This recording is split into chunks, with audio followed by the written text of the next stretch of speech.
Hey guys, welcome back. We're back again with another installment of the SAR Officer Stories.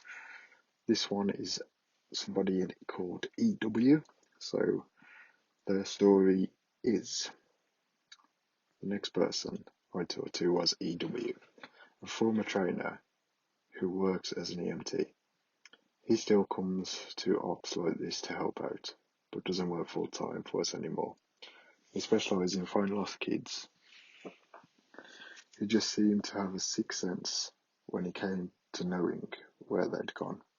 He's a legend among the more senior vets, but he gets embarrassed if you compliment him on his work. He sat down with me at dinner one evening, and we ended up swapping stories. Most of them are just casual, but when we got onto the subject of weird calls, I mentioned that I had a buddy who'd gone up a set of stairs, and he got kind of quiet and asked me if I'd heard of a little boy who disappeared from his park a few years back. I hadn't, so he told me this story. They were out looking for an 11-year-old boy, Joey, who'd gone missing near a river. Of course, the first thought that he'd fallen in and drowned, but they brought dogs out. They led SAR officers away from the river and up into a very densely forested area. When we do searches for people, we search in a grid pattern and search every box of the grid incredibly thorough. What EW's team noticed right away was that the strange pattern was emerging. Dogs in alternating boxes were picking up Joey's scent but losing it when they overlapped with another box. If you think of a checkerboard, Joey's scent was being picked up on random black squares, but never in red. This, of course, didn't make any sense, because how could the kid bounce from area to area without leaving scent in each patch he passed? EW and his partner pass into a new box of the grid, and EW notices a set of stairs about 15 yards away. He tells his partner that they need to check near it, but his partner flat out refuses. He tells EW that he's made it a point to never go near any stairs he sees, and that while it may be routine, he's not to pretend that it's normal. He tells EW that he'll wait in sight while EW checks. EW says he reiterated, but he felt for the guy and didn't push him on the subject. I walked over to the stairs. They were small, kind of like stairs into a basement. I don't really feel strongly one way or the other about them. The stairs, I mean. So I wasn't scared or anything. I guess I'm like everyone else, and I just prefer not to think about them too much. Anyway, I went over and I could see that there was something lying at the bottom step, sort of curled up. I hear sinks. Because of course, you always hope for the best. And we were confident that we'd find this kid alive, because he'd only been missing for a few hours, but I knew right away that this was him, and then that he was dead. He was curled up in a little ball on the step, holding his stomach.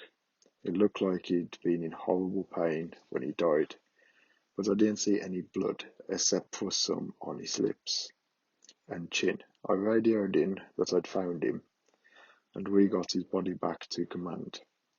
That poor family, they were devastated. The parents couldn't understand how he'd be dead, because he'd only been gone for such a short amount of time.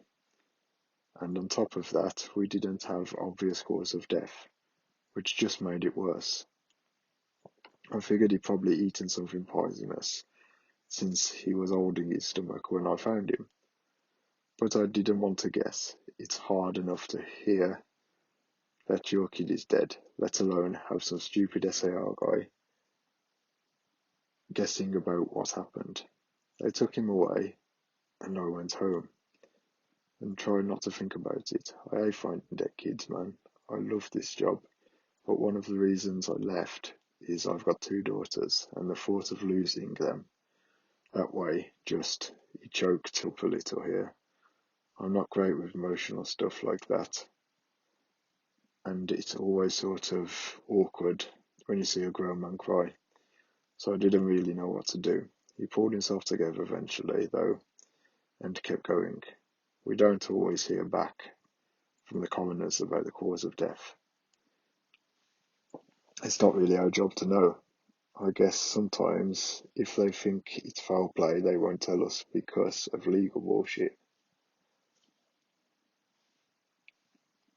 But I've got a friend who works for the sheriff department, and he usually passes along any interesting info if I ask. In this case, though, I actually got a call from him about a week later. He asks if I remember the kid, and of course I do. And he says some seriously weird shit is going on. He tells me, EW, man, you're going to think I'm crazy, but the coroner has no idea what happened to this kid. He'd never seen anything like it. My friend goes on to tell me that when the coroner opened the kid up, he couldn't believe what he was seeing. The kid's organs were like Swiss cheese. Quarter-size holes were punched clean through just about every single organ this kid had, aside from his heart and lungs. But his colon, his stomach, his kidneys, and even one of his testicles were full of clean holes. My friend says that the coroner described it as if someone had taken a hole punch and punched holes out of everything. They were so neat. But the kid didn't even have a scratch on him. No entry wound or exit wound. The closest anyone they had ever seen like it was a guy who filled himself full of buckshot a year or so back, cleaning his rifle. No one had a clue what could have possibly caused this. My friend asked me if I'd heard anything like it, or if we'd had similar calls in the past, but I never heard something like that, and I told him I wasn't going to be any help to him. As far as I knew, the coroner determined the cause of death as something like massive internal bleeding, but no one knows what really happened. I've never been able to forget that kid. I have nightmares about it sometimes. I don't let my kids go into the woods alone, and when we go together, I never let them out of my sight. I used to love it out there, but that case and a couple of others just sort of ruined it for me. Dinner was over, so we started to clean up and go back to our cabins. Before we went our separate ways, he put his hand on my shoulder and looked at me really close. He tells me that there's bad things out here, things that don't care we have families or lives, or that can think and feel. He tells me be careful, and he walks away. I didn't get a chance to talk to him again, but that story stuck with me. Okay guys, just like stop here. If you can, please subscribe and like to the channel. I'm noticing I am getting people viewing some of these videos, but no subscribers really, so please help the channel and just like and subscribe so I can keep the content coming. Thanks, and now on to the next story. PB. By pure coincidence, I got to talk to another vet, PB, who'd been at an SAR field for years. We were partnered on a grid sweep during a training exercise, and we chatted casually about how we liked our job and what kinds of things we'd seen and the like. At no one point we passed an odd set of stairs, though they were probably from old fire lookouts, given the area that we were in. I sort of casually mentioned that I was curious about the stairs and that I wished I knew more about them. He got kind of quiet and looked like he wanted to tell me something, but wasn't sure if he should. Finally, he told me to turn my radio off. Obviously, this is something we are never ever supposed to do, but I did it and he did the same. About 7 years ago, he tells me, we was out on a call with the rookie. They were in the area of the park that had been a lot of strange reports and events of disappearances.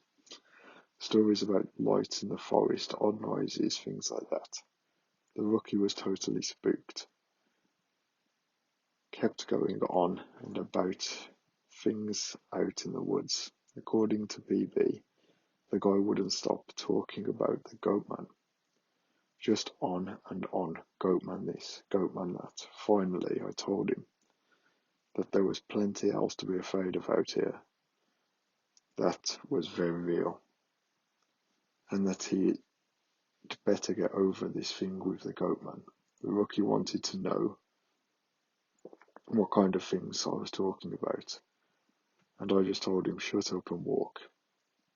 We crested a little ridge, and there was a staircase about 10 yards ahead. The rookie stops dead in his tracks and stands there looking at them. I tell him, see, that's something you should be afraid of. The rookie asks me what the hell these things are doing out here, and for some reason I just opened up and tell him the truth, or what I've been told is the truth.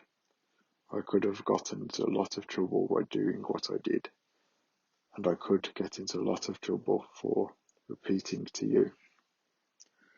But you're quite a nice kid, and I want you to stop looking into this. Quit while you're ahead, so I'll tell you what I know, under the condition that you never breathe a word of this to any of the soups. I told him I wouldn't say a word, and I double-checked that our radios were off. When I first started out, I was a little less tight-lipped about them, and other things happened out here. We warned people before they were even hired that there were some weird shit going on. I guess the Forest Service was tired of having such massive turnover, and they wanted people to know what they were getting into. So they started having people sign these agreements that they wouldn't go to the media about what they were going to see. The FS didn't want to scare people away. So the last thing they want is to spook rookies running off to the media with stories about ghosts and haunted stairs. But eventually they found that agreements weren't necessary. People not only didn't want to talk about what they saw, they wouldn't. A few times media tried to talk to people when kids or hikers would disappear, and no one would say a word.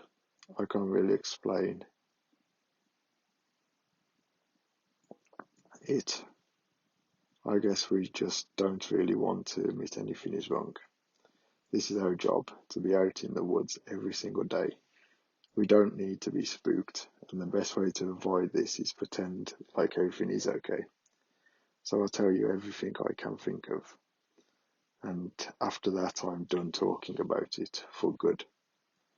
And I expect you not to bring it up around me, ever. The stairs have been out here for as long as parks have existed. We have records going back decades describing them. Sometimes people go up them and nothing happens. Other times, look, I really don't like talking about this, but sometimes really bad shit happens. I saw a guy get his hand sliced clean off when he got to the top of the stairs. He reached out to touch a tree branch, and it happened so fast. 1 second, his hand was there, and the next it was gone. Completely clean wound. We didn't find his hand, and the guy almost died. Another time, a woman touched one of the stairs, and a blood vessel in her brain exploded. Literally exploded like a water balloon. She sort of stumbled down and came over to me, and all we got out of her was, I think something's wrong with me. She dropped like a sack of flour. dead before she hit the ground. I'll never forget the way the blood was leaking into the inside of her eye before she died. I watched it turn red. I watched it happen, and there wasn't a single thing I could do to help. We warn people not to go anywhere near them, but there's always at least one idiot who does. And even though nothing happens to them, something bad always happens. Kids go missing as we're on their trail. Someone dies the next day, cut in half in a completely safe part of the park. I don't know why, but something bad always happens.